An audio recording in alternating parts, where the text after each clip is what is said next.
This is Deadly Truths, where history bleeds through the cracks of legend. I'm Becca. In each episode, we dig beneath the headlines, the folklore, and the forgotten names to uncover the real stories, the ones written in blood, belief, and consequence. Today is a bonus episode John Brown, the firebrand of Kansas.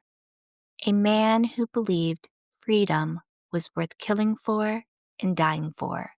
Because in America, the line between justice and judgment has always been razor thin. Kansas before Custer, before the frontier cavalry rode out to the plains, there was a fire, and his name was John Brown, a man with a Bible in one hand and a rifle in the other. Brown believed God had chosen him to destroy slavery by any means necessary. In the 1850s, Kansas wasn't a state, it was a battlefield, and Brown turned it into the first American Civil War. The year was 1855. Congress had passed the Kansas-Nebraska Act, leaving the question of slavery up to the settlers themselves. Popular sovereignty, they called it. But in practice, it was an invitation to chaos. If you might be wondering what all of that meant, it means that the Kansas-Nebraska Act of 1854, which created the territories of Kansas and Nebraska, said that the settlers in those territories would decide by popular vote whether to allow slavery. This overturned the Missouri Compromise restriction on slavery north of a certain latitude. This encouraged both pro-slavery and anti-slavery supporters to flood into Kansas to influence the outcome.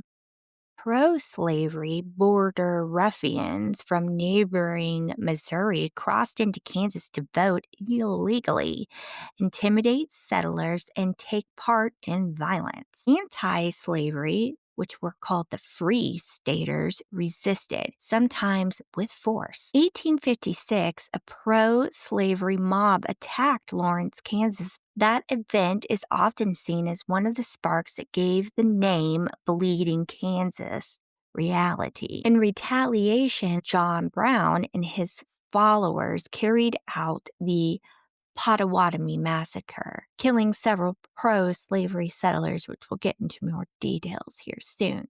Throughout that period, there were small-scale guerrilla attacks, raids, assaults, and reprisals across Kansas and into western Missouri. The term Bleeding Kansas and its variants, like Bloody Kansas, was popularized by the New York Tribune, especially in 1856. It was meant figuratively to capture the idea that the territory was bleeding from the constant violence and bloodshed. In short, it was called Bleeding Kansas because Kansas became a violent battlefield over slavery, not just a political battleground. And the frequent bloodshed made the name tragically fitting. Pro-slavery men that had flooded into Missouri, they were stuffing the ballot boxes and setting up armed camps. Abolitionists poured in from the north, determined to keep Kansas free. In the middle of this storm walked John Brown. He was a gaunt, wild-eyed man with a thunderous voice and 13 surviving children. He'd already failed at farming. He had failed at business and peace. Now he was ready for a war. So as I said, they called it Bleeding Kansas, and Brown was about to make sure that name stuck. In May 1856, the simmering tension in Kansas finally exploded. Pro-slavery riders had ridden into Lawrence, the symbolic heart of the Free State movement, burning homes, smashing printing presses, and reducing the Free State Hotel to smoking ruins. The message was clear. Kansas would bow to slavery or it would burn.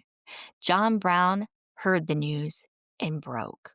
To him, Lawrence wasn't a town. It was a stand against evil, and when it fell, something inside of him snapped. The moral line between justice and vengeance vanished. With 5 of his sons and a handful of followers, Brown moved like a ghost through the dark woods along Pottawatomie Creek. They stopped at cabins belonging to pro-slavery settlers. No soldiers, no courts, just men in their beds. One by one, Brown's group dragged them into the night and executed them with broadswords, not quick gunshots, but brutal, deliberate strikes meant to send a message. 5 men lay dead before dawn. Their blood stained the soil of Kansas and the conscience of a nation. This was gruesome. By sunrise, panic spread through the territory. Neighbors turned on neighbors. Every rustle in the tall grass sounded like an approaching raid. You can imagine how terrifying the idea of this was. To pro-slavery side, Brown was a murderer, a fanatic with blood on his hands, and admittedly, the whole broadsword thing, you gotta admit, that's definitely nasty. To Free Staters, he had the hand of God, a man doing what others were too afraid to do. When questioned later, Brown did not flinch. He did not murder, he said. I struck down oppressors. Even now, historians cannot agree on this. Was it calculated vengeance, divine retribution, or the first act of a civil war to come? Whatever it was, America couldn't look away. From that night on, Bleeding Kansas wasn't just a phrase, it was a prophecy of the national bloodshed that was headed its way. 2 months later, the war came for John Brown. Not a raid, not a rumor, but a full-scale assault. At dawn on August 30th, 1856, a column of 250 pro-slavery men, Missouri border ruffians, armed with muskets and whiskey courage, descended on the small free state town of Osawatomie, Kansas. It was Brown's refuge, a place where his family slept and Free Staters regrouped between skirmishes. When word reached him, Brown didn't hesitate. He gathered 30-odd defenders, farmers' sons, and settlers, and took position along the timberline, using the prairie grass and smoke as cover. Outnumbered 6 to 1, they fired from tree lines and fences, the air thick with the smell of gunpowder and burning hay.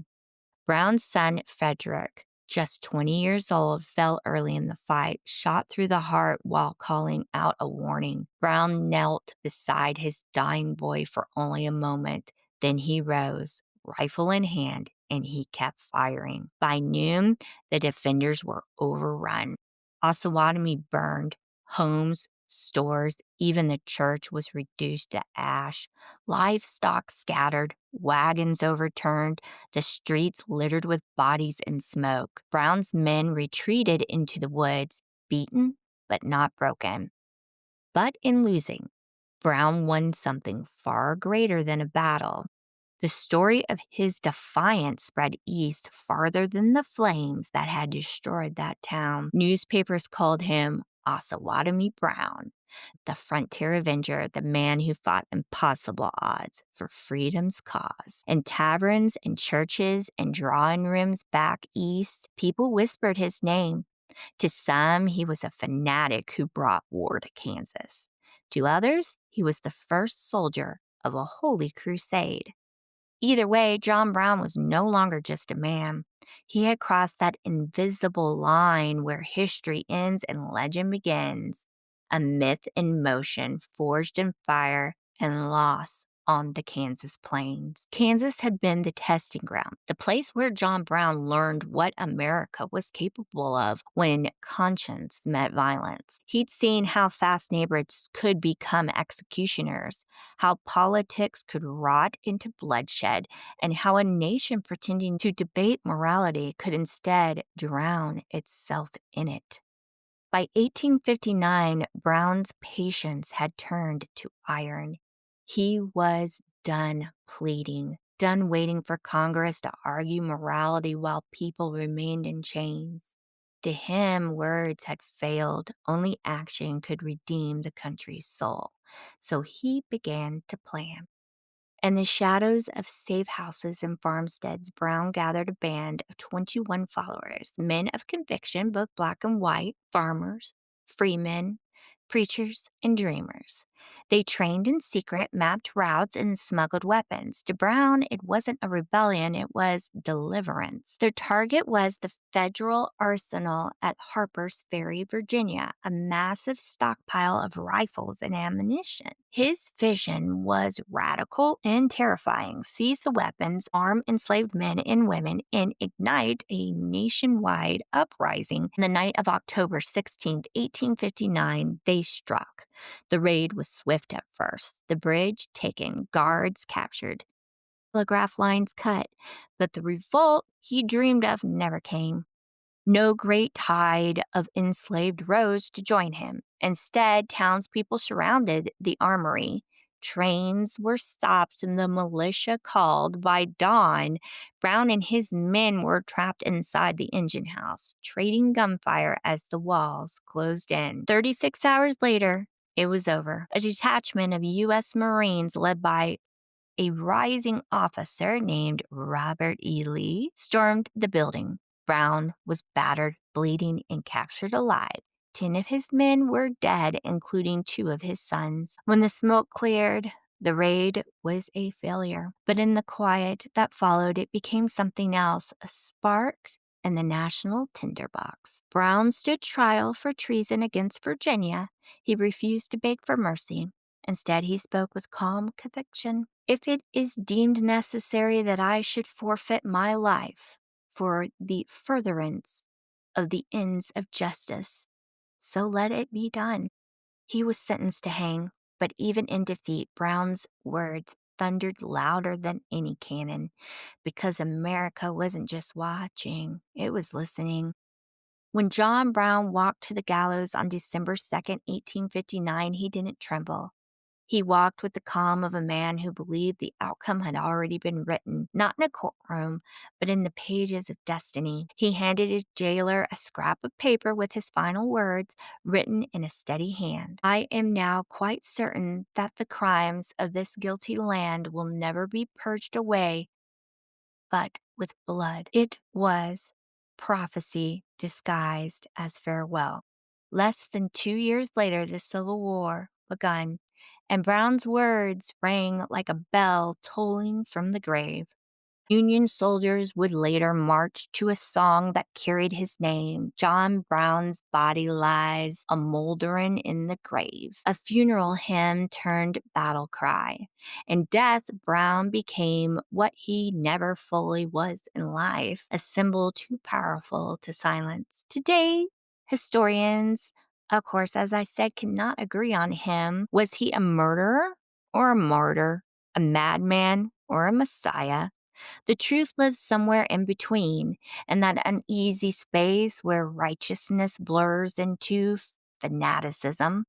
John Brown forced America to face its own reflection, violent, divided, and trembling with moral contradiction. He proved that one man's conviction, no matter how extreme, can shake the foundations of a nation. And on quiet nights when the Kansas wind sweeps through that tall grass, they say his ghost still walks those plains. The old abolitionist in a long coat, eyes on fire, still preaching that freedom demands a price. Because the line between justice and judgment, between righteousness and ruin, is as thin as a blade, and John Brown knew exactly how sharp a blade could be. What do we know for certain? We know John Brown was not a myth. He was a man. He lived by conviction so fierce it burned through compromise. He killed for what he believed was moral law, not out of greed or hatred, but out of an unshakable belief that slavery was an unforgivable sin. We know he failed at Harpers Ferry, but that failure cracked the dam holding America's conscience in check. And we know his words, written from a jail cell, predicted the flood of blood that did follow. His life is not neat, not noble in every act, but it is real. And history remembers him because he refused to be silent in the face of evil. History rarely divides into saints and sinners.